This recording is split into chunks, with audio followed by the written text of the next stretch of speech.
സാധാരണ കുട്ടികൾക്ക് അവരുടേതായ പ്രായത്തിൻ്റെ വാശിയും ദേഷ്യമൊക്കെ ഉണ്ടാവും.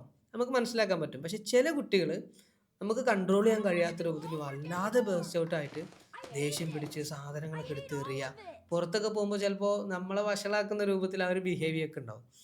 അപ്പോൾ ഇതെന്തുകൊണ്ടാണ് ഇങ്ങനെ സംഭവിക്കുന്നത്?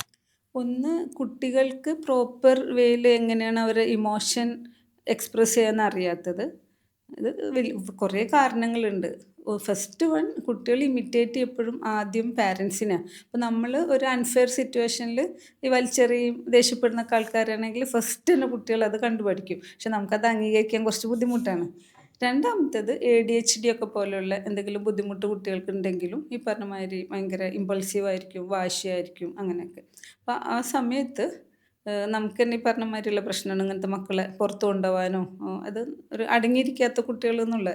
അപ്പോൾ ഒന്ന് പാരൻസ് നല്ല റോൾ മോഡൽ ആവുക എന്നുള്ള ഒരു ഇഷ്യൂ ഉണ്ട്. രണ്ടാമത്തേത് പ്രോബ്ലം ആണെങ്കിൽ അത് ചികിത്സിച്ച് അല്ലെങ്കിൽ അതിൻ്റേതായ ട്രീറ്റ്മെൻറ്റ് എടുത്തത് മാറ്റിക്കളയണം. അപ്പോൾ ഏത് സ്റ്റേജിലാണ് ശരിക്കും ഇവരുടെ കേസിൽ നമ്മൾ ഇടപെടാൻ സമയമായിട്ടുണ്ട് എന്ന് നമുക്ക് തീരുമാനിക്കാൻ പറ്റുക? അതന്നെ. ഇത് നമുക്ക് പാരൻസിന് കൺട്രോൾ ചെയ്യുന്നില്ല. സ്കൂളിൽ നിന്ന് ചിലപ്പോൾ അവർ പറയാൻ തുടങ്ങും. കുട്ടി ഇങ്ങനെ അടങ്ങിയിരിക്കുന്നില്ല, അല്ലെ ബാക്കിയുള്ള ആൾക്കാർ ഉപദ്രവിക്കുന്നു, ഇറങ്ങിപ്പോണു എന്നൊക്കെ പറയും.